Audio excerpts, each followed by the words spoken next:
los chinos que nos están viendo, de todo el mundo, gracias por estar. Esto es River Arena desde la calle Broadway, gracias por estar ahí. Nosotros llevamos ya 1 hora de fiesta, pero ahora nos conectamos con el resto de la gente. Gracias por estar del otro lado, gracias por ser tan fieles. Gracias por sembrar, porque le cuento a la iglesia local, de todo el mundo envían ofrendas en toda la semana, hoy, lunes, martes, miércoles, jueves, viernes, y dicen yo quiero ser parte de esta iglesia, porque son parte de la familia, no solo recibiendo lo que impartimos desde aquí cada fin de semana, sino también dando. Así que le damos un agradecimiento muy especial a toda la gente de todas partes del mundo. Estamos listos, en minutos te voy a transmitir lo que creo Dios puso en mi corazón. ¿Estamos listos aquí en casa, sí o no? Y ahí también, en minutos te transmito lo que creo Dios me puso en el corazón. Antes te voy a mostrar una historia que guardamos especialmente para hoy, porque esta historia tiene que ver especialmente con gente que sufre, gente que necesita y que no se imagina cómo le va a llegar la bendición. Entonces esto no solo nos alienta, porque es nuestra semilla, es nuestro aporte, aunque hayas puesto 1 centavo, esto tiene que ver contigo, sino que también te alienta que si te toca estar del otro lado, si algún día tienes necesidad, nunca sabes cuando un ángel puede llamar a tu puerta. Esto es River Lighthouse. Mira. Al ver las imágenes, obviamente su hija está de regreso en casa con su mamá y eso es lo que queríamos celebrar. El día para todas las mamis, porque es el día de las mamis aquí en los Estados Unidos de América. Y esta es una historia que nos pareció que bien valía la pena contarla toda, donde se puede bendecir, donde se le puede cambiar la vida a alguien. Siempre decimos, los muebles no le cambian la vida a nadie, ¿no? Bueno, para una mami que está separada de su hija porque no tiene lo esencial, ni siquiera un colchón digno y no tiene alimentos, sí, significa, por lo menos en este país, en la Unión Americana, no poder estar con sus hijos o no tener la capacidad para sostenerlos. Y entonces nosotros podemos llegar y ayudarles. Y nos enteramos de estos casos a través de la ciudad. Porque la ciudad, el gobierno, te dice, tenemos esta situación, si pueden hacer algo, allá ustedes. Y llegamos, y lo más sorprendente es que lo que menos espera es que les llevemos bendición sin pedir nada a cambio. Pero por cuanto lo hicimos por uno de estos pequeñitos, lo hicimos por el Señor. Esto es iglesia, esta es tu semilla. ¿Cómo no vamos a estar felices? Muy bien, ¿están listos? Diga conmigo, estoy listo. Muy bien. Hay una historia en las Escrituras que si me vienes escuchando hace tiempo sabes que es una de mis favoritas, me fascinó. La he mencionado en varios mensajes, es un episodio, la he mencionado infinidad de veces porque me fascina lo que ocurrió. Y se trata de la vez que el apóstol Pablo fue a Atenas, en Grecia. Atenas era el centro intelectual del mundo antiguo, era la ciudad de Aristóteles, Platón, Pitágoras, Epícteto, Sócrates, los pensadores de la época. Y a escasos metros al oeste de la Acrópolis se situaba una pequeña colina llamada Areópago, que nada tiene que ver con un aeropuerto, o colina de Ares, Areópago. Y el Areópago era un tribunal supremo de Grecia, de la antigua Grecia, y esos magistrados que estaban en ese sitio dependían directamente del monarca, del rey. Era donde se reunía la sede del consejo, que regía la justicia. El Areópago estaba lleno de cientos de ídolos, como te conté en más de una ocasión. Los filósofos del momento se reunían en ese sitio, tenían muchos dioses, eran politeístas, pero de alguna manera sabían en su corazón que había un Dios que posiblemente ellos no conocían. Y eso es lo que aprovecha el apóstol Pablo. Y Hechos 17:22 relata y dice, entonces Pablo se pone en pie en medio del Areópago y dice, varones atenienses. Yo supongo que lo hace con la mayor voz a pulmón que puede, ¿no? Dice, he observado su sitio y sois muy religiosos. De alguna forma le dice, los felicito. He estado mirando vuestros santuarios y he visto que también tienen un altar que tiene la siguiente inscripción: al Dios no conocido, al que vosotros adoráis sin conocerle, a ese yo les vengo a anunciar. Pero a mí me impacta la frase hoy, al que adoráis sin conocerle. No dijo, puesto que no lo conocen, no lo adoran seguramente. No, ustedes lo adoran, pero no lo conocen. Y me temo que el principal síndrome que tenemos, o que tiene la iglesia cristiana, es ese justamente de adorar a alguien que no conocen. Creer y adorar, mis queridos, no es lo mismo que conocer. Creer y adorar no es lo mismo que conocer. Santiago 2:19 dice, ¿tú crees que Dios es uno? Bien haces. También los demonios creen y tiemblan. O sea que si los demonios creen, nosotros también creemos. Eso nos hace diferente a ningún demonio. Por eso quería preguntar, ¿cuántos creen? Muy bien, los demonios también. Ahora, conocer es otra cosa. Algunos conocen a Dios de a oídas, son cristianos nominales, que afortunadamente hoy no están acá ni del otro lado mirando este live.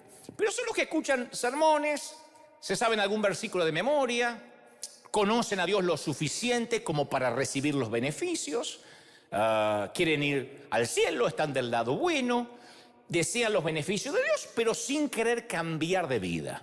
Cristianos nominales, o sea, de nombre. Creen en Dios al igual que los demonios, insisto. Otros dicen, no, yo no soy nominal, yo voy más allá. Yo tuve un encuentro con Dios. Y son los que viven de los recuerdos. Los que te dicen, una vez tuve un encuentro personal con Dios, me acuerdo como si fuera hoy, ayer nomás, 1982. Yo suelo contar que hace unos años, y esto lo saben los de la congregación, me topé con un viejo amigo de la infancia, con quien habíamos compartido la escuela primaria. Éramos inseparables. Pero no lo conozco ahora. Lo encontré y dudo que este hombre sea aquel niño. Y él me dice lo mismo, dudo que este hombre sea aquel niño. Porque somos diferentes, porque la vida nos cambió. Entonces yo no puedo decir, tengo un amigo de la infancia. No, tuve un amigo en la infancia. Si me hubiese conservado en su mismo camino, hubiésemos estado en la misma ruta, quizá hoy seríamos amigos. Hoy no nos conocemos. Entonces no podemos vivir de algo que nos pasó ayer. Y también suelo contar mucho que una vez tuve un encuentro cercano con Leonardo DiCaprio. Viajamos en el mismo avión. Me acuerdo que me subí, ambos íbamos en primera clase y yo veía a las azafatas revolucionadas y yo dije, qué lindo, ya me conocen por el programa de televisión. Y estaban así que todos venían y yo no tenía la menor idea que el que estaba al lado mío exactamente con una gorrita era Leonardo DiCaprio. Es más, hasta dormí con él. Yo sé que suena feo eso, lo sé. Dante durmió con DiCaprio, era lo que faltaba. Pero claro, porque cuando nos tocó dormir, yo nunca supe hasta que bajamos que era DiCaprio. Pero si alguien le hubiese dicho a Leo que mi encuentro conmigo, Leo, porque ya somos amigos después de pasar una noche juntos.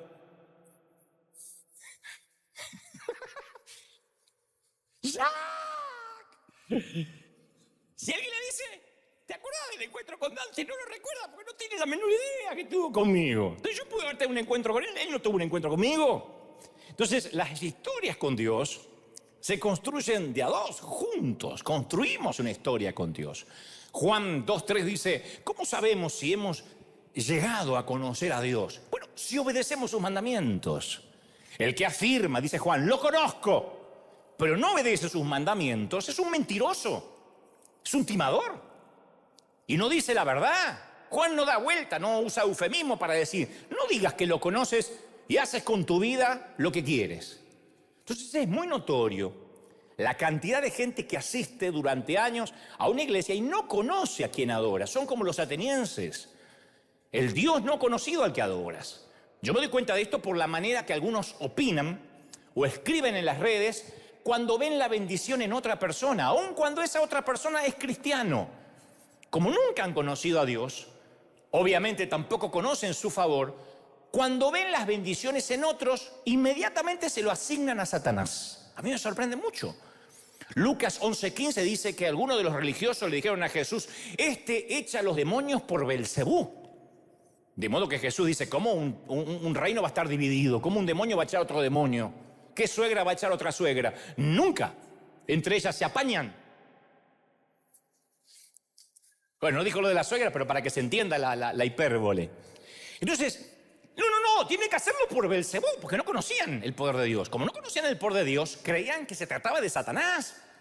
Por eso durante muchos años, cuando los creyentes veían las bendiciones en alguien, decían, seguro que hizo pacto con el diablo.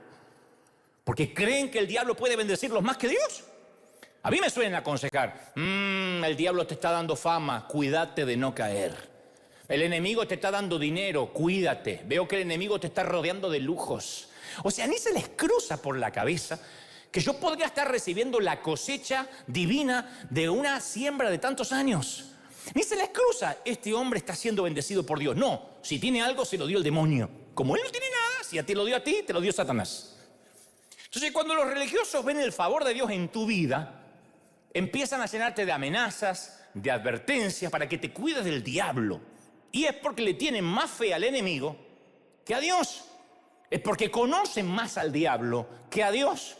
Han leído más libros acerca de Satanás que acerca del Dios que dicen adorar y conocer.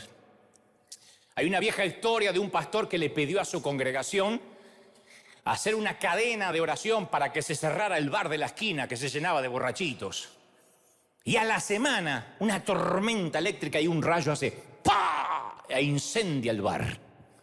Y el dueño del bar, al enterarse que habían orado en la iglesia en contra de su bar, presentó una demanda contra la iglesia. La historia es verídica, aunque no lo creas. Y el dueño argumentó que la iglesia había orado para que caiga ese rayo. Y el pastor ante el juez dijo, no, nosotros solo oramos, nunca pensamos que iba a pasar algo así. Y el juez dijo, no puedo creer lo que escucho. Delante de mí tengo un dueño de bar ateo que cree en el poder de la oración. Y a un pastor que dice que su oración no hace nada.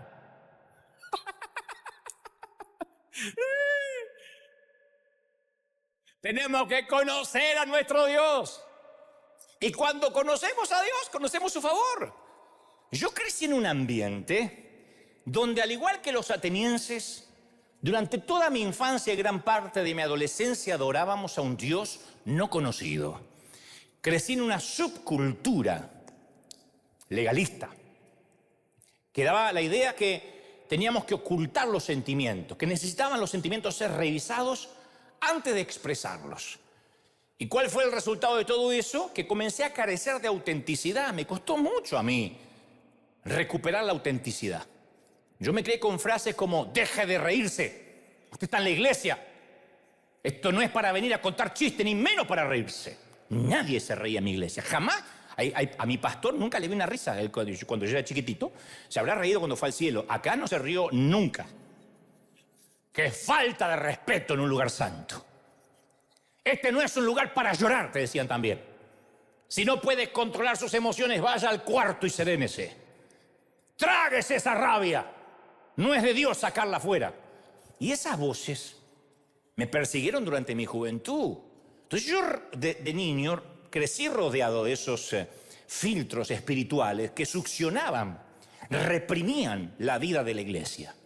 Era como que Dios hubiese creado un mundo con sabores deliciosos, condimentos, especies exóticas, postres, pero en la iglesia solo se podía comer arroz blanco y sin sal. Era desabrida la vida de la iglesia.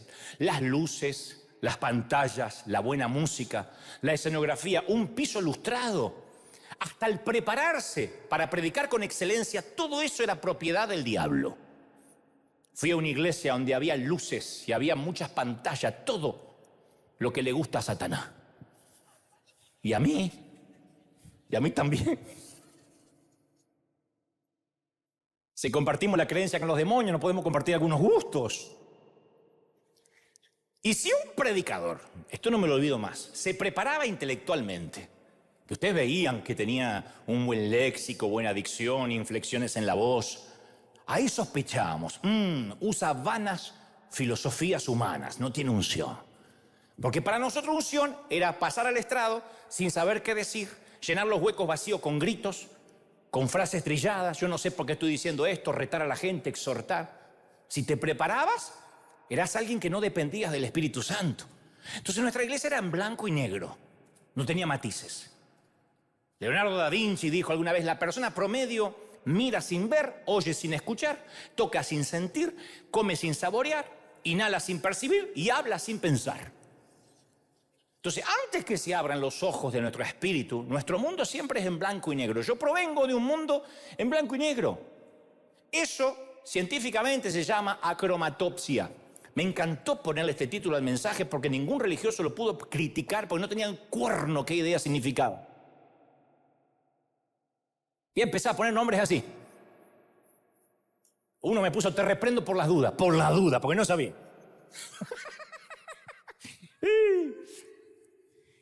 La cromatopsia es un fenómeno muy interesante para los genetistas. Es una peculiaridad genética. La cromatopsia también se llama monocromatismo.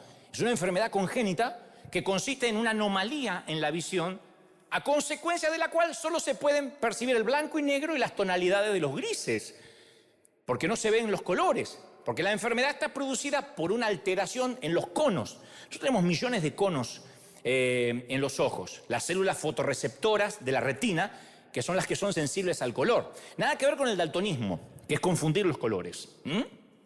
Estoy hablando de la gente que ve en blanco y negro.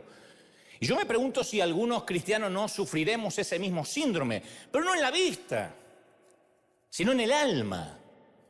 Porque en mi caso tuvieron que pasar muchos años, muchísimos, antes de que tuviera el valor de cuestionar por qué veíamos el evangelio monocromático, de un solo color o de dos colores, blanco y negro. Hace poco leía, verídicamente, no, escuchaba, mejor dicho, la historia de una congregación que quitó las canciones, estas que cantamos nosotros, las juveniles, y empezó a cantar himnos viejos. Dijo, no quiero que se canten más canciones nuevas, modernas, vamos a los himnos viejos. ¿Por qué? Porque la gente con las canciones se deja llevar por las emociones. ¿Y? Si fueron del diablo las emociones, ¿por qué nacimos con ellas? Las emociones no son del enemigo. Entonces mi pregunta ¿es posible que los cristianos podamos ser alegres sin que parezcamos necesariamente superficiales o carnales? Porque las críticas, la mayoría de las que me hacen a mí es un chistoso, decídase, o pastor o comediante. Perdón que no soportas mi alegría, perdón. Perdón que sea simpático. ¿Perdón? A ver, ¿es posible que sintamos tristeza sin que nos culpen inmediatamente que nos falta fe, que somos carentes de fe o pocos espirituales? ¿Es posible que nos enojemos alguna vez sin cometer una infracción bíblica? Claro, si vemos a Dios como un filósofo estoico, impasible, inconmovible, vamos a suponer que tenemos que ser iguales. Pero si uno va descubriendo un Dios expresivo, que muestra toda una amplia gama de emociones, entonces nuestra vida opaca, gris, en blanco y negro, hasta ofende. Es una aberración hacia nuestro Dios.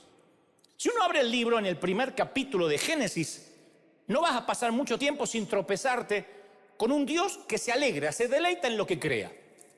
Después de cada día de la creación, la Biblia dice que él caminaba unos pasos hacia atrás y decía, perfecto, me gusta lo que cree, me deleito en el resultado. Y a lo largo de todas las escrituras, Dios experimenta sentimientos intensos de felicidad, de alegría. Cuando ve a su pueblo actuando de una forma que lo honra, hay una alegría irrefrenable en él. El Dios de la Biblia se ríe, canta con deleite. Sofonías 3:17 dice, se gozará sobre ti con alegría, callará de amor, se regocijará sobre ti con cánticos. O sea, cuando Dios te mira, no puede hacer otra cosa que ponerse a cantar. Y no se encierra en la ducha, en la regadera para cantar. Lo hace en la vista de todos los ángeles, Satanás, quien sea que esté mirando. Dios irrumpe con un coro lleno de alabanza. Él no tiene vergüenza que se lo reconozca como un Dios expresivo. Y otra forma de descubrir si Dios se ríe o no es mirar su espejo terrenal, la persona de Jesucristo. Juan 5:19 dice, todo lo que el Padre hace también lo hace el Hijo igualmente. Entonces Jesucristo fue el reflejo perfecto de la naturaleza de Dios. ¿Viste cuando uno ve a un muchacho y una muchacha y se salió al Padre? Tiene las mismas salidas del Padre, los mismos tips. Bueno, esto es igual. Jesús salió al Padre. Si uno quiere decir, ¿cómo será Dios? Como el Hijo. Imagina el impacto que habrá tenido Jesús sobre los discípulos de Juan el Bautista que lo siguieron. Porque Juan el Bautista hacía largos ayunos, largas caminatas por el desierto, y posiblemente algunos de ellos hasta seguían la dieta extravagante del profeta, de Juan el Bautista, que comía langostas, agua, que no comía asado argentino porque decía, no, voy a renunciar a los placeres de la vida. Y Jesús un día vuelve del desierto, después de 40 días intensos de ayuno, sucio, maloliente, delgado en extremo, y sus discípulos se conmueven a ver la espiritualidad de su nuevo maestro. Dice, este es mejor que Juan el Bautista. Me gusta cómo lo describe mi amigo Ulises Oyarzún, mi querido chileno, porque él en un libro describe, dice, yo me imagino que el Galileo se lava después del ayuno y dice, amigo, empieza la acción, vamos a trabajar. Y los discípulos dicen, ¿a dónde vamos a ir? No sé, pero viene de 40 días de ayunar. Seguro que al Sinaí, a un retiro espiritual. No, ¿cómo se te ocurre? Dice el otro. Nos dirigimos al desierto, al Jordán, y seguramente comenzaremos una comunidad para orar y ayunar. Y Jesús los ve discutir y dice, ¿por qué discuten tanto? Hoy comienza el discipulado y no hay mejor lugar para empezar que el matrimonio, la boda de mi primo Lucho, que se casa hoy en Caná de Galilea. Nos vamos de fiesta. Los discípulos no lo podían creer. Entonces la gente recibe a Jesús en la fiesta con alegría, porque él es un hombre que vive con intensidad la vida, irradia la felicidad. Y cerca de la noche, conocen la historia, se corre el rumor que se acabó el vino. Y no hay dinero tampoco, y aparte está todo cerrado, no te alcanza ni para comprar una cerveza Mini Corona, nada.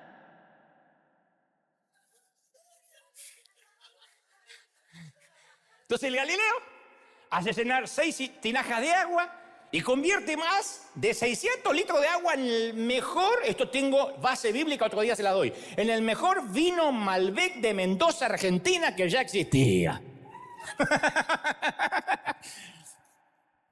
Acá creen cualquier cosa. Y yo imagino la mirada de Jesús cruzándose con los pávidos jóvenes que lo siguen. Les guiño un ojo y después de transformar el agua en vino les invita a unirse a los varones al baile. Todos abrazados, saltando, cantando, porque la fiesta de bodas es el símbolo de la era mesiánica. Recién comienza y el vino, que simboliza el gozo, la alegría, había sido renovado. Así que esto sigue. Se acaba el vino, se acaba la fiesta. Algunos saben de esto, porque estudiaron la Biblia. Ahora la celebración puede durar días, porque es la costumbre en Galilea. Mientras Juan el Bautista era astemio, a este otro le gusta la pachanga, la parranda, el reventón, la fiesta, la música. Jesús amaba la alegría. No era que era un borracho, pero amaba la alegría, disfrutaba el deleite, dejando que el deleite diera alegría a su lengua, llevara danza a sus pies, risas al alma. En realidad, una de las razones por la que dijo que debiéramos obedecerle es para que nuestro gozo sea cumplido. Juan 15:11, para que la alegría sea cumplida. Y yo tengo que hacerte una pregunta. ¿Cuándo fue la última vez que tuviste un lindo tiempo de alegría?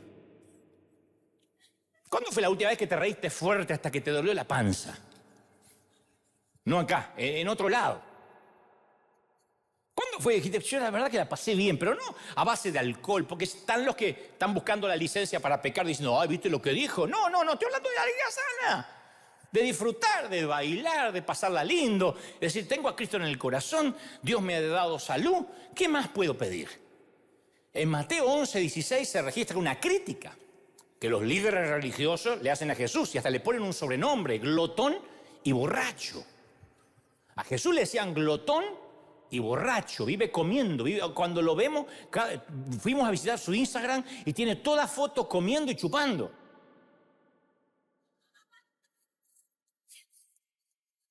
Y Jesús, con esa agudeza que lo caracteriza, les dice, ¿a qué compararemos esta generación? A mí se me ocurre que es semejante a los muchachos esos que se juntan en la plaza y dan voces a los compañeros, diciendo, os tocamos flautas y no bailaste. Os endechamos y no lamentasteis. ¿Por qué? A ver, vino Juan, que no comía, que no bebía, que era aburrido, y dicen, tiene demonio. Viene el Hijo del Hombre, que come, que bebe, y dice, aquí un hombre comilón y bebedor de vino, amigo de publicanos y pecadores. En otras palabras, Jesús dijo, ustedes se parecen a esos que se sientan en las plazas a escuchar música. Les tocamos un tema de Marc Anthony y no se mueven ni se alegran, dice el mundano.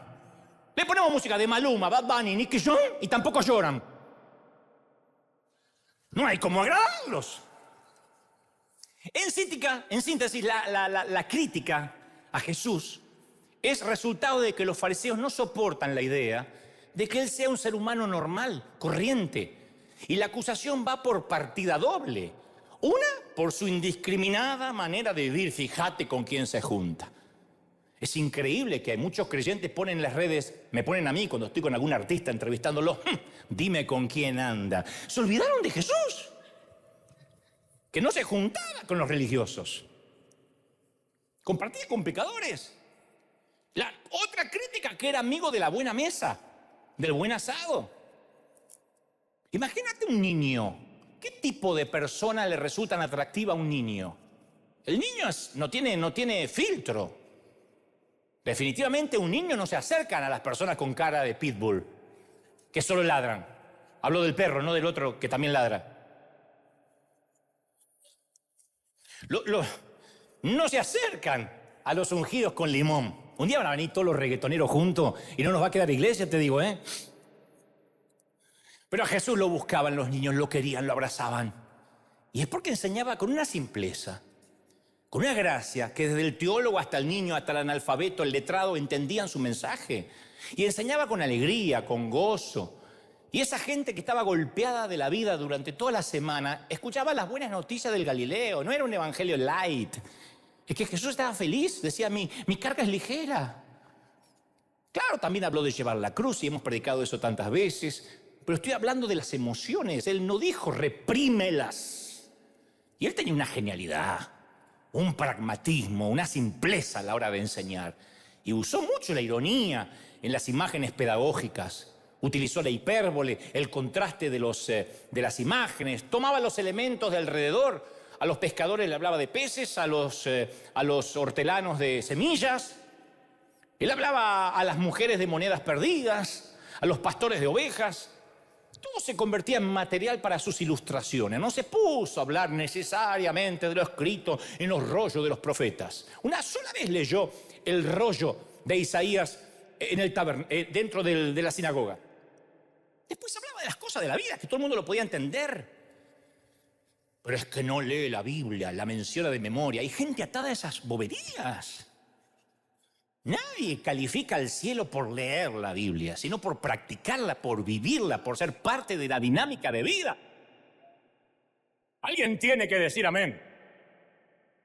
Y a Jesús lo acusaban de borracho, de glotón, porque la envidia de los fariseos era tan grande porque se estaba ganando el corazón de la gente. Y se lo acusó de ser un hombre alegre. A Jesús se lo acusó de ser un hombre alegre. Y pasaron 2022 años. Y yo pregunto, ¿de qué se acusan los evangélicos hoy? ¿De qué se los acusa? A los cristianos, ¿de qué se los acusa? ¿Se nos acusa de ser personas demasiado felices? ¿No discriminatorias? ¿Se nos acusa de ser como Jesús, escandalosamente inclusivos? Fíjate que en todas las iglesias cristianas reciben a todos y todo es una alegría y todo es fiesta, ¿de verdad? Se nos acusa como Jesús de aquellos que viven con intensidad, contagian al que está al lado. ¿Nos estarán acusando de lo mismo que a Jesús? Porque si nos acusan por todo lo contrario, por ser ungidos con limón, por odiar al que piensa distinto, entonces no estamos conociendo a quien decimos adorar. Si nos empiezan a acusar de que estamos siempre con gente rota, con mundana, a mí me fascina cuando dice cada vez te veo más mundano, cada vez estás más con la farándula, te estás perdiendo. Y yo miro quién me está criticando y digo, voy bien, porque si yo hace mucho que no choque con el diablo es porque voy en la misma dirección. Si me lo choco de frente digo, voy bien, voy bien, voy bien. Y me miro de qué acusaban a Jesús. De lo mismo que a River, me encanta, somos una iglesia maravillosa. Y los religiosos no toleran. Segundo, si Dios no es un Dios en blanco y negro, y si es un Dios que es alegre, también se entristece, porque tiene emociones. Cuando Jesús fue al sepulcro de Lázaro, no aparentó estoicismo, lo hizo llorando. Sabía que lo iba a resucitar y lloraba. Cuando contempló a Jerusalén y vio a sus habitantes desorientados, malgastando su vida, lloró con lágrimas amargas de un padre angustiado.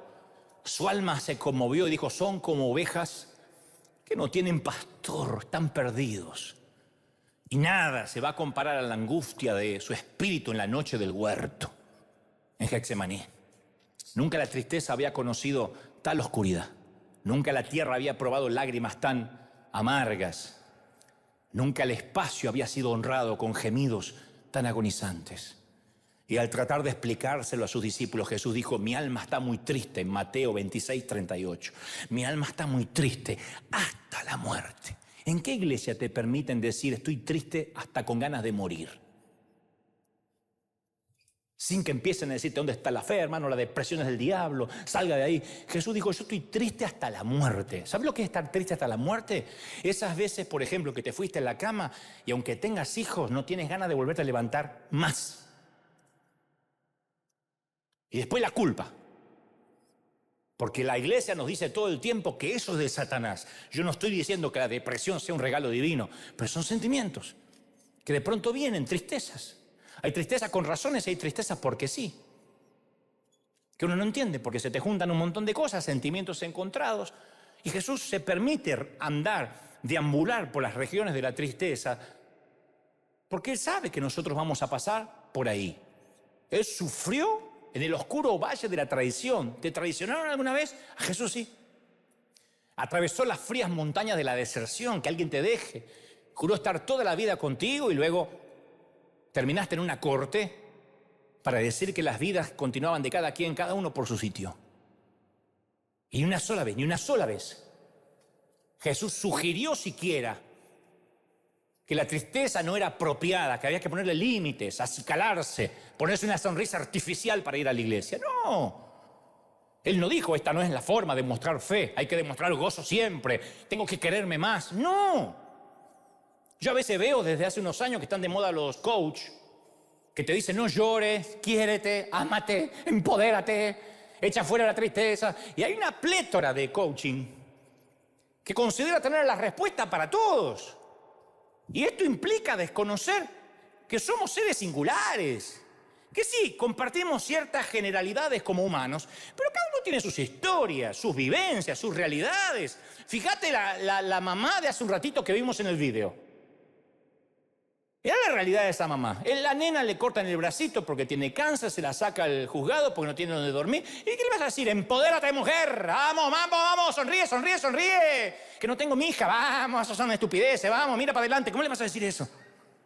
Ese optimismo forzado, imbécil. El tú puedes, empodérate. Cuando es una frasecita motivacional, es una imposición ingenua, necia. Porque hay un montón de frasecitas hechas que a veces las repetimos hasta el hartazgo, como si trabajar con seres humanos significara trabajar en serie, fabricar electrodomésticos. Entonces, con frases motivacionales no se resuelve el problema de base.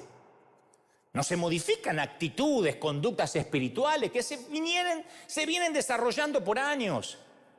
Si querés, podés, no te permitas estar triste. Entonces, descontextualizar a la persona, no darme cuenta yo como líder que cargas con una mochila como yo la cargo. ¿Qué es la mochila? Tu historia, tu sistema de creencias, en la casa donde te criaste, ¿qué creían? Tus paradigmas, tus capacidades, tus recursos o la falta de ellos.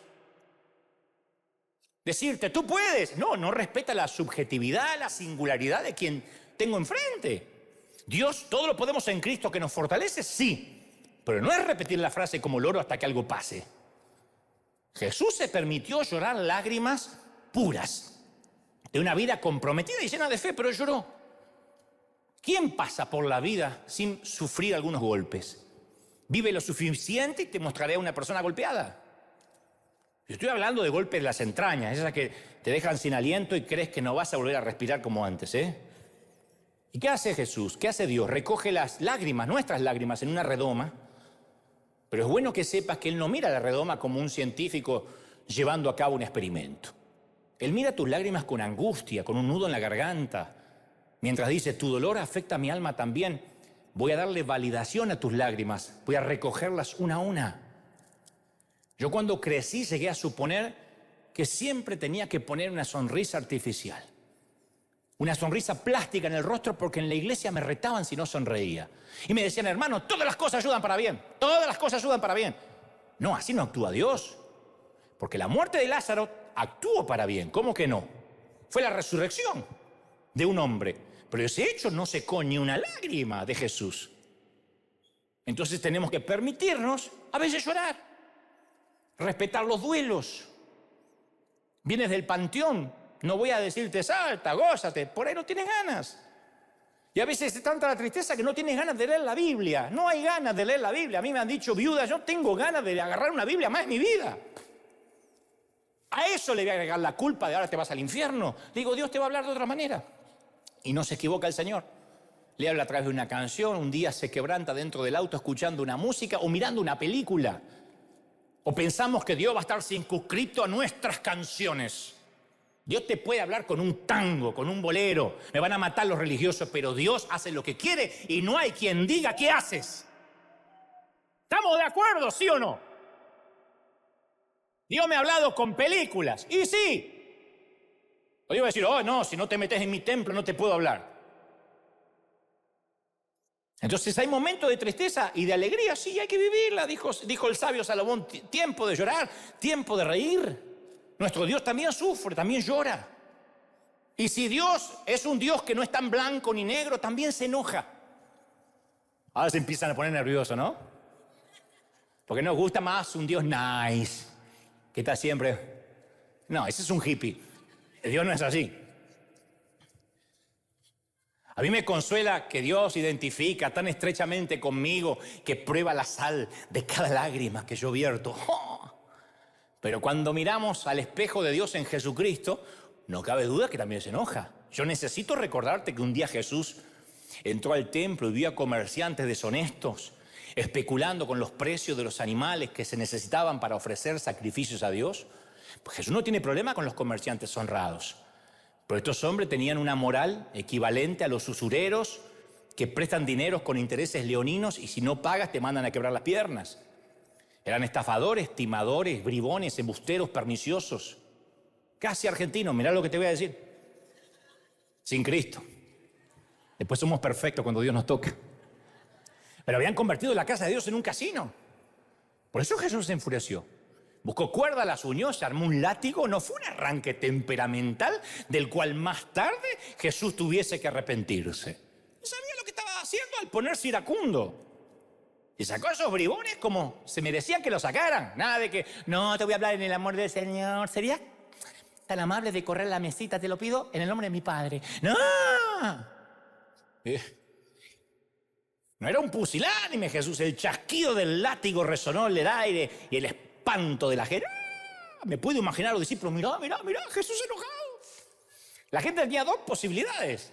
O desalojar la casa de Dios o enfrentar la ira del Hijo. Y nosotros, mientras que nos resistimos a pensar en un Dios enojado, uno dice, no, pero me cuesta pensar así. Hay otros que caen en la trampa de creer que Dios vive enojado.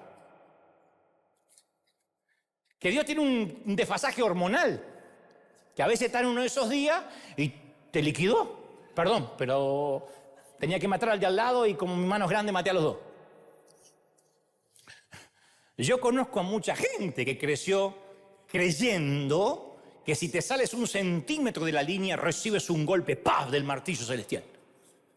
Y eso te hace vivir como que siempre estás a 1 centímetro de estar en offside. Que en cualquier momento Dios te liquida. Aunque no lo creas, hay gente que adoran a un Dios no conocido. Yo conozco gente que tiene 30, 40 años de creyente y cree que Dios vive malhumorado. ¿Por qué lo creo? Porque cuando te dicen una palabra te amenazan usando el nombre de Dios, porque es el Dios que conocen, yo no los culpo. Si no regresas a la iglesia, Dios me dijo que tu salud peligra. Tu abuela, que parezca un accidente. Es el padrino tu Dios. Es Don Corleone. Pero es el Dios que conoce. Si sales de mi cobertura pastoral, no te doy garantía de que tus hijos no van a ir al infierno. Y te mandan la amenaza.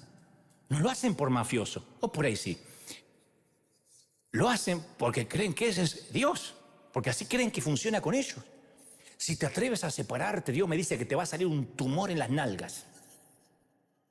Te lo digo con el cariño y el amor de Dios. Recíbelo, se te va a caer un testículo mientras que camine.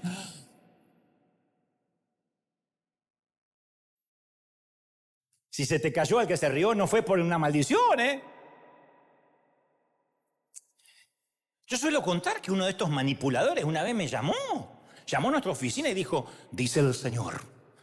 En ese entonces estaba Norma, una muchacha muy querida ahí de secretaria, y dice, Normita, Normita. Porque disfrazan con amor la amenaza. Igual que los mafiosos. Los mafiosos matan a un tipo y van a orar a la iglesia. En nombre del Padre, Hijo y Espíritu Santo.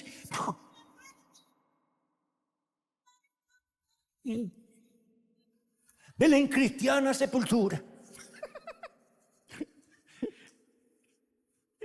igual, los que conocen ese tipo de Dios.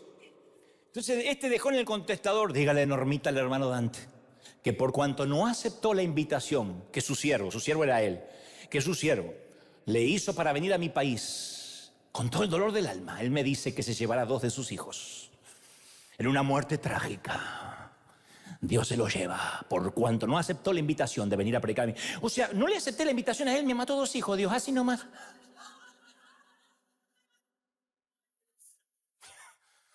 Siempre digo que debería haber una ley para condenar a estos tipos, para demandarlos. Que usan a Dios para sus amenazas cuasi mafiosas. Ahora, cuando eres padre, ¿imaginas, por muy indignado que estés, amenazar a un hijo así? Decirle, te voy a matar, voy a orar para que te salga un cáncer porque no arreglaste tu cuarto, de verdad.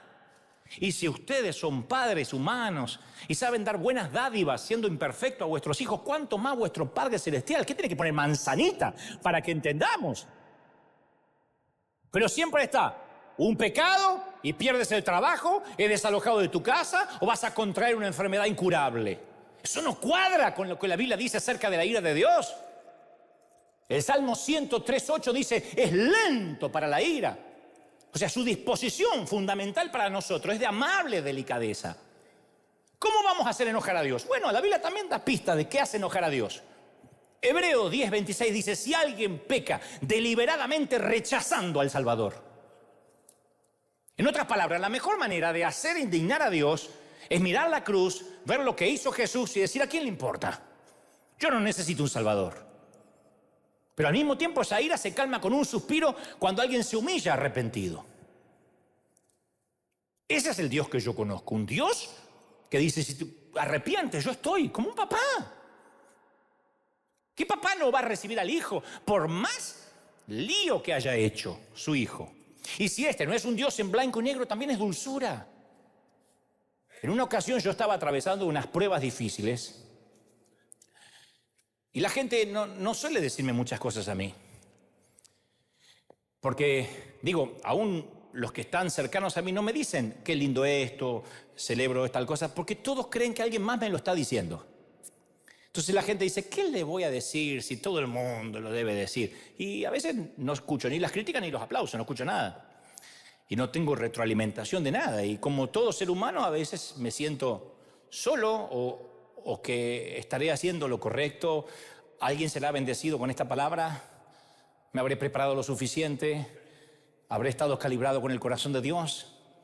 Hay veces que tengo cientos de preguntas, tampoco me voy a ir al estacionamiento a recibir la gente a que me llenen de halago y me digan cosas lindas.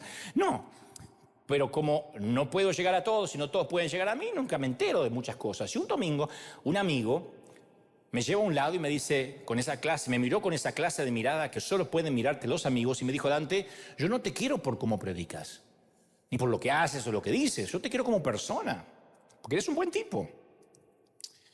Eres un buen amigo, el amigo que todo hombre quisiera tener. Y si algún día necesitas algo, quiero que sepa que lo haré, sea lo que sea. Haré lo que sea para suplir esa necesidad. Nunca tuve que aprovecharme ni usar ese ofrecimiento. Pero mientras que él me lo decía, se me hacía un nudo en la garganta y en mi espíritu sentí un impulso de orar y decir, Señor, ¿me estás dando un abrazo a través de él? Y tuve la seguridad espiritual que fluyó en mi alma en ese momento, que no me dejó dudas al respecto, que Dios me estaba abrazando. Era Dios que me estaba diciendo, lo que necesites, hijo, lo que sea, y me dio un abrazo. Y ahí sentí la dulzura intrínseca de Dios, que de chico no me la explicaron ni me la predicaron donde yo me congregaba. Cuando Él ve a alguien demasiado frágil, como yo me sentía en ese momento tan acerbo, tan álgido, Él encuentra la manera de mandarnos ángeles y decirnos que no estamos solos, como esta mamá del video que le dijo a la hija, mirá, Dios se acordó de nosotros. Isaías 42:3 dice, Él no quebrará la caña cascada, ni va a apagar el pábilo que humea. La frase más dulce, esa no la dijo ni Amado Nervo, no la dijo ni Neruda, ni Gabriel García Márquez. Es la mejor frase, la más romántica, la más dulce que encontrarás en la Biblia. Una caña hueca que se dobla, un pábilo, la llamita que conserva el último vestigio. Son dos cuadros de debilidad que nos describen en muchas temporadas de la vida. ¿Viste cuando estás viviendo esos momentos que un movimiento equivocado y la caña termina quebrada y la llama extinguida? Una cosita más que te pasa cuando se juntan las tormentas perfectas, digo. Cuando te sientes solo, no tienes dinero, no eres correspondido, te destrozan el corazón y de pronto sientes que estás agarradito de un hilito de Dios. ¿Qué hace Dios? ¿Te termina de cortar? ¿Mata a los débiles? No, cuando llega Dios y ve los frágiles de su pueblo, balanceándose al borde de la desesperación, sin ganas de orar, sin ganas de adorar, que ya no sabe si eres cristiano siquiera, ¿sabes lo que hace Él? Los alcanza con un toque de dulzura que acaricia la caña y trae nueva vida a la llama moribunda. Él dice, voy a ser tierno contigo, voy a sanar tus magulladuras, lo que necesitas es dulzura y yo tengo mucha para darte. En realidad, pocas cosas frustraron más a los discípulos que la dulzura de Jesús. Ese mismo hombre que agarró un látigo y sacó a estos bribones del templo, ahora los confundía totalmente porque mostraba dulzura y ternura con un grupo molesto de niños. Está bien, deja que los niños vayan a ti, pero es necesario sentarlos en tu regazo. Tenía que abrazarlos. ¿Y los leprosos? Una cosa era saludarlos de lejos, pero Jesús se detuvo y los tocó. En esa época los leprosos daban miedo, haría vomitar a cualquier persona solo verlo. La lepra se come las extremidades, dedo a dedo, pedazo a pedazo. Si no se los come la letra, se los comen las ratas mientras duermen. Le comen las manos. Y como no tienen sensibilidad, no se dan cuenta que las ratas le están comiendo las extremidades. Es la muerte a trozos. Si alguien sabía en el significado del ostracismo, de la culpabilidad, de la discriminación, por Dios, eran los leprosos. Y aquí tenemos a Jesús, que sabiendo de su enfermedad, no solo hablaba con ellos, los tocaba.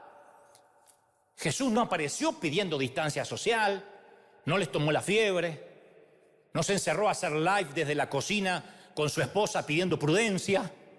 No tenía esposa, pero si lo hubiese tenido. No se puso un tapabocas y dijo, no, yo soy Jesús, pero tampoco para arriesgarse, esto es muy contagioso. Si hubiese hecho Jesús eso, no hubiesen creído en Él. No dijo, no, pero con esto no se puede jugar. Con lo otro sí se podía jugar. Entonces, cuando Jesús extendía los brazos alrededor de esas preciosas almas atrapadas en cuerpos que se iban descomponiendo, era el primer abrazo que algunos habían recibido en 10, ¿qué digo en 10? En 20, en 30 años. Los abrazaba. No le sanaba solo la lepra, sino el alma. Le mostraba afecto, ternura. Esta gente quizá no habían sido abrazados desde el seno de la madre. Ese es el lado tierno que muchos no conocen del Dios al que dicen adorar. Y algunos necesitamos eso porque solo hemos tenido asperezas en la vida, porque nos lastimaron nuestros adultos, nuestros padres, nuestros líderes. Sea que hayamos sido maltratados por un padre, por un cónyuge o incluso por un pastor, hay gente que lo único que conoció es escarnio, castigo, mofa, bullying. Llegas a la iglesia y te dan más de eso. Y Dios dice, no, en una relación conmigo vas a conocer mi dulzura.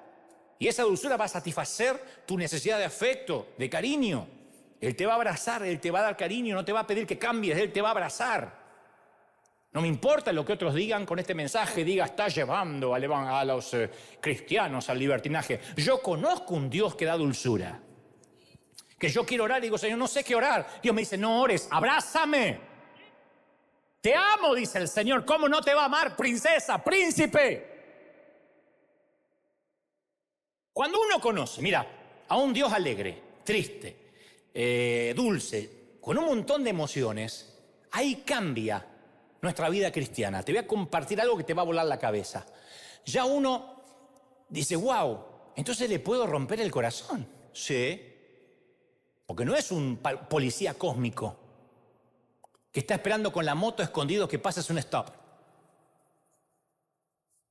No estamos hablando de un jefe insensible con un manual de reglas, de premios, de castigos y promociones.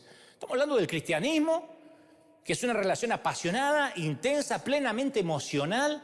A mí me acusan de ser emocional. Y sí, yo me río, canto, bailo. Porque cuando uno ve a un Dios con emociones, ya no está pensando si viola una regla, sino si le desgarra el corazón al Padre. Es diferente. Violaste una regla, el policía te hace un ticket, una multa, y bueno, la próxima más cuidado. Pero no es lo mismo que romperle el corazón a quien te amó o a quien te ama. Porque ahí no es, me moví de la línea, me moví de la sana doctrina. No, traicioné una confianza. No solo uno empieza a desobedecer, sino que deshonra a un amigo íntimo. Dios me libre de deshonrar a mi amigo. ¿Qué me importa desobedecer una regla? Cambian las cosas. No solo uno comete una infracción, sino que estamos alzando un puño a quien derramó su sangre por nosotros. Entonces uno lo piensa 10 veces antes de romperle el corazón. ¿Ven cómo cambia? Cuando Dios ya no está siendo blanco y negro, cuando no es el IRS, cuando no es el gobierno, sino que es un padre. Entonces las fotografías emocionales de Dios no son en blanco y negro, todas son a color. Tienen sombras, matices, más que lo que nuestra imaginación pudiera concebir. Y cuando llegamos a ser cristianos, somos invitados a unirnos a esta familia expresiva, amistosa, que a veces te invade el espacio privado. Y Dios envió a su Espíritu Santo para hacernos reflejos más exactos de cómo es el Padre. ¿Y eso incluye qué? Reflejar su expresividad. Y algunos hemos perdido la intensidad de las emociones. Yo veo gente tan poco emocional y me preocupa en las iglesias. Me preocupa. Esto no es emocional, recíbalo en el espíritu. ¿Y por qué Dios no nos hizo espíritu? ¿Por qué no somos como espíritus andantes? ¿Por qué no Dios cuerpo y alma? Porque eso es tripartito, esa es la manera que Dios nos hizo. Cuerpo, alma y espíritu. Si no hubiese dicho el alma es del diablo.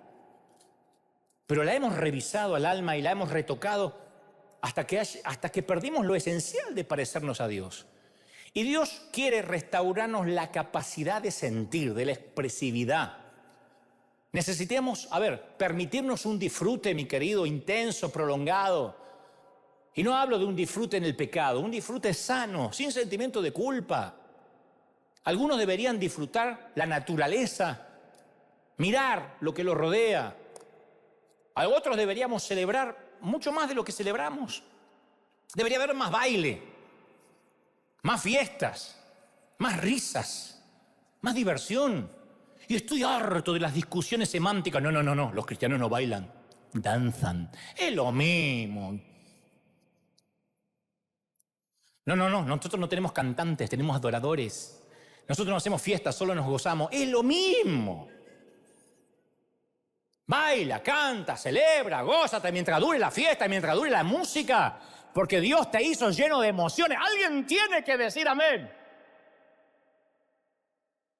Y Dios nos invita a expresar también las penas del corazón. Mis queridos, ya está, no más falsas sonrisas. Cuando estás pasándola mal, ven arriba y estoy destruido, ayúdenme. No más fingir que nuestros periodos de duelo ya pasaron, cuando en el corazón sabemos que apenas empezamos a sufrir. No más intentos por acicalarnos para probar que somos espirituales. No hay que probar nada. Esto es un hospital. ¿Cómo vas a venir a un hospital a probar que estás sano? Acá se viene a probar que estás enfermo. Y si alguien dice, yo la verdad que estoy 10 puntos. Y bueno, a buscar otra iglesia, porque esto es un hospital. El que está a 10 puntos o está enfermo y es hipócrita, o está demasiado sano y está ocupando una cama. Y necesitamos liberar camas. Acá no le damos cama a los médicos. Acá necesitamos gente que dice, yo estoy en proceso de que la vida me ha golpeado duro. Y Dios dice, no huyas de la aflicción. Te entiendo. Y ¿sabes una cosa? Yo te atesoro cada lágrima. Si necesitas estar angustiado, angústiate. Si necesitas lamentarte, lamentate. Nadie te va a criticar. Algunos necesitamos expresar rabia a veces. Hay tantas cosas que deberían ponernos furiosos. Ausencia de maldad no es bondad, ¿eh? Como dijo alguien alguna vez, el problema del mundo no es la gente que hace maldad, sino la gente buena que no hace nada. Entonces debería enojarnos la opresión, las injusticias, el legalismo imbécil, la discriminación y la estupidez humana que no tiene límites. Eso me enoja. Cuando un profeta usa la palabra de Dios para amenazar gente y para retener a los que no se vayan de la iglesia, me enoja. Y sí, me enoja. Me vuela la paloma y me bajan los buitres. Me enoja. Me enoja. Porque conozco a Dios. Dios dice, cataliza esa energía en una acción transformadora. Otros necesitamos experimentar ternura. Algunos hombres no saben ser tiernos, especialmente los hispanos, que le queda un abrazo y dice, ¿qué pasó? Tranquilo, que nadie duda de tu identidad sexual, machote. Claro, como que no encuentran esa velocidad en la transmisión y reaccionan torpemente algunos varones, no pueden ser dulces. Y le privamos a los nuestros de una emoción que Dios quiere que expresemos. Y es muy serio cuando un hombre no puede mostrar ternura a sus hijos. ¿Sabes por qué? Porque los hijos tienden a ver a Dios como vieron al Padre. A veces yo fui criado con un padre que cuando hacía las cosas bien no me las decía. Me decía cuando hacía las cosas mal. Y yo decía, papá, ¿viste que hice el cuarto y tengo buenas notas? Y lo mínimo que podés hacer, ¿qué querés que te felicite? Decía el viejo. Entonces yo pensé que Dios nunca te felicitaba. Y ternura menos, pobrecito mi papá, el alemán. No podía expresar, pero tuve que cortar con eso. Entonces necesitamos llevar una vida que refleje ternura también. Que abracemos, no tengamos miedo. Que abracemos. En lugar de vivir una existencia en blanco y negro, vivir un mundo a color. Entonces así vamos a reflejar la fidelidad de Dios. Vamos a ser todos menos seguidores desapasionados, fríos, impávidos de Cristo. No estamos predicando un Dios estoico. Él no es unidimensional, no es monocromático. Es un Dios expresivo que ha explorado las profundidades de los sentimientos que están más allá de cualquier comprensión humana. Este es el Dios en que vamos a invertir la vida en conocerlo. Este es el Dios que nos va a conducir a una existencia plena. Es el Dios que siente por nosotros, el Dios al que adoramos. Y no podemos ver la totalidad de Dios si sufrimos acromatopsia en el alma. Así que, una vez más, yo me alegro de predicar y servir al Dios no conocido para muchos. A ese que ustedes adoran sin conocerle, a ese es el que yo anuncio en River cada fin de semana. Dale un aplauso al Rey de Reyes, vamos, aplaude al Rey de Reyes. Vamos, da un grito de júbilo, alégrate. Hay vida, que lo escuche el mundo entero. A ver, grita y celebra, bulla, candela. ¡Sabor! Vamos, alguien tiene que aplaudir más que eso. Nuestro Dios es alegre, nuestro Dios se entristece, nuestro Dios se enoja. Él es Dios. ¡Aleluya! ¿Pueden sentirlo? Digan conmigo fuerte y toda la iglesia acompáñeme. Señor Jesús, entra en mi vida, cambia mi corazón, dame tu alegría. Recoge mis lágrimas. Ámame como yo te amo. Perdona mis pecados. Fuerte, me arrepiento. Perdóname. Amén. Levanta tus manos al cielo. Padre, he transmitido lo que creo me has dicho que diga. He transmitido a tu pueblo lo que has puesto en mi corazón. Multiplícales ahora. Dales el 30, 60 y al 100 por uno. ¿Cómo te ama el Señor? Vamos, todos orando en casa. Voy a orar por los continentes, los que me están mirando en otras partes del mundo, cruzando los océanos allí en Europa. Estoy orando por los asiáticos, por los africanos, por cada hispano que está en algún rincón del planeta. Hay un nuevo Dios, pero no es que Dios ha cambiado. Nuestros ojos están cambiando. Hay un mundo a colores. Ojos nuevos, iglesia, ojos nuevos, River, ojos nuevos. Este es el Dios que te va a abrir ahora los párpados, los ojos, y vas a ver a todo color. Recíbelo. Vamos, los que tengan el bautismo del Espíritu, intercedan como conviene. Adórale como Dios te ponga en tu boca para adorar. Pero yo quiero escuchar, hay miles aquí, jóvenes, ancianos y adultos. Lo que está pasando en River va a pasar ahora en todo el mundo. Mayo, un mes de victoria, de liberación. Yo proclamo, declaro que lo que ocurrió en Pentecostés va a ocurrir hoy aquí en River. Bendigo tu entrada, tu salida, tu acostarte, tu levantarte. Suelta ahora. ¿Están recibiendo? Vamos, levante las manos todos. Estamos orando aquí, en el resto del mundo. Algo está pasando. Corriente del Espíritu sopla más. Estás liberándose cadenas, hay cautividad que se va. ¿Cómo te ama el Señor, mi querido? ¿Cómo no te va a amar? ¿Cómo no te va a amar, mami? ¿Cómo no te va a amar, papi? ¿Cómo no te va a amar, hijito, si en sus manos te tiene esculpido? Es la presencia del Espíritu. Sopla de los cuatro vientos, sopla, corriente del Espíritu, sopla ahora. Vamos, vamos, vamos, vamos, vamos, vamos. Yo quiero que el mundo entero vea a la gente de River clamar, adorar, llorar. Si hay gente que está muy triste, llora, vamos, llora las lágrimas por última vez dentro de la iglesia, porque las va a recoger en copas de plata. Si quiere reír, ríe, celebra, festeja. Hay gozo, hay fiesta, hay sentimientos en este Dios a todo color. Te bendigo. ¡Aleluya! Doble, triple, cuádruple porción del Espíritu.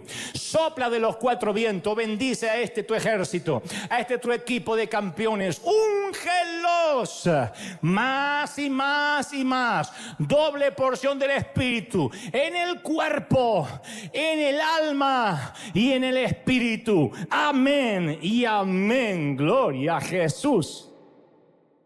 ¡Aleluya! Alguien tiene que aplaudir más que eso. Fuerte, fuerte, fuerte. El Rey está en casa. El Rey está en casa. Feliz día a todos. Chau, chau, chau, gente. Hasta el domingo que viene. Chau. Dios te bendiga. Chao.